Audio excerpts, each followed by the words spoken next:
Before the 1870s, the American economy operated on a quiet rhythm.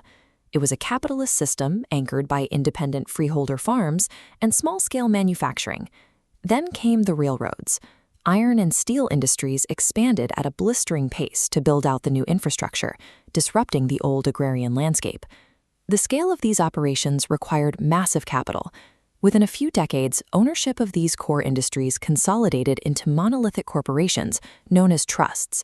The traditional American expectation of owning a plot of land or an independent shop evaporated. Millions of craftsmen and farmers were forced to surrender their independence and clock in as wage laborers under the command of distant corporate executives. The transition was brutal. By the 1880s, destitute farmers and ruined craftsmen began pushing back. Violent capital labor strikes spilled into the streets. The public's anger focused on men like John D. Rockefeller, Carnegie, and Vanderbilt. These captains of industry used predatory pricing and immense political influence to amass fortunes that dwarfed the federal treasury. This concentration of wealth offended the puritanical sensibilities of the American public. Just a century earlier, they had fought a revolution to escape the strict controls and monopolies of British mercantilism. Now they were living under industrial monopolies at home. The industrial elite realized they could not rely on armed guards alone to protect their empires. To avoid an outright populist revolution, they needed an intellectual framework that could explain why their wealth was actually a requirement of a modern society. The defense they needed came from the halls of Yale, Harvard, and Columbia. A network of conservative economists and social scientists emerged to defend the new industrial order. We now call them the American apologists. These academics built their theories on the older clerical classical tradition, a school of thought often taught by clergymen, which argued that free markets naturally produced a harmonious society. The apologists took this idea and gave it a theological twist. They argued that the invisible hand of the free market was the hand of divine providence. This became the first pillar of their playbook, the moral argument. By their logic, the brutal outcomes of industrial capitalism, from crushed competitors to immense corporate wealth, were the result of God-given natural economic laws. This reframed the entire debate. Regulating a trust or going on strike was no longer a disagreement over domestic policy. The apologist framed it as a moral sin against the natural order. To back up this moral theology, they turned to biology. Yale's William Graham Sumner helped popularize what became known as social Darwinism. Apologists mapped survival of the fittest directly onto the economy, a delicate organism advancing through strict competition. When smaller businesses were swallowed up, nature was taking its course. Monopolists weren't greedy, they were the evolutionary fittest, naturally selected to command resources. Yet their commitment to natural competition had massive blind spots. While the apologists demanded the government refuse to help unions in the name of free markets, they actively supported high tariffs and trade barriers that shielded those same monopolies from foreign competition. This selective application of economic theory gave a corrupt government the academic cover it needed.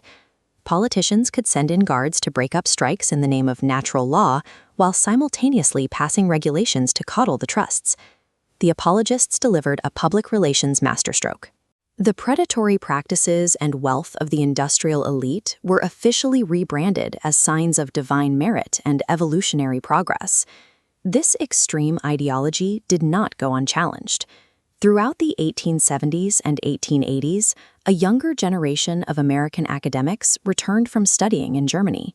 Schooled in the methods of the German historical school, these historicist economists rejected the apologists' dogma in favor of data and state cooperation. An academic rivalry split the country geographically. Economists at universities in the agrarian Midwest, like Wisconsin and Michigan, began pushing back against the entrenched orthodoxy of the Eastern Ivy League establishment. The tension boiled over in 1883 when prominent apologists formed the Political Economy Club in New York City. The club's purpose was to lock the historicists out of the national economic conversation. In response, a young historicist named Richard T. Ely organized a counter-institution in 1885, the American Economic Association. He built the AEA specifically to combat the strict laissez-faire apologism of the old guard. Modern American economic institutions are the survivors of this high-stakes ideological war. Their professional standards were defined by the need to balance the rigid dogmas of the elite Eastern schools against the populist pressures of the Midwest. By the early 20th century, the historicists and their successors, the institutionalists, eventually displaced the apologists in academic prominence. But the apologists had already won the larger war. For decades, these economists controlled the curriculum at the nation's most influential universities. They turned moral philosophy into a defense of the status quo, ensuring that a generation of future judges, politicians, and business leaders viewed the corporate trust as a natural, unavoidable outcome of progress. This academic seal of approval allowed their specific vocabulary, the invisible hand of providence and the biological fitness of the wealthy, to trickle down into newspapers and public policy. It provided a permanent rhetorical shield against populist reformers. The modern instinct to view billionaires as natural winners in a meritocratic race didn't develop by accident. It relies on the same framework of natural market laws, first standardized in the 1880s.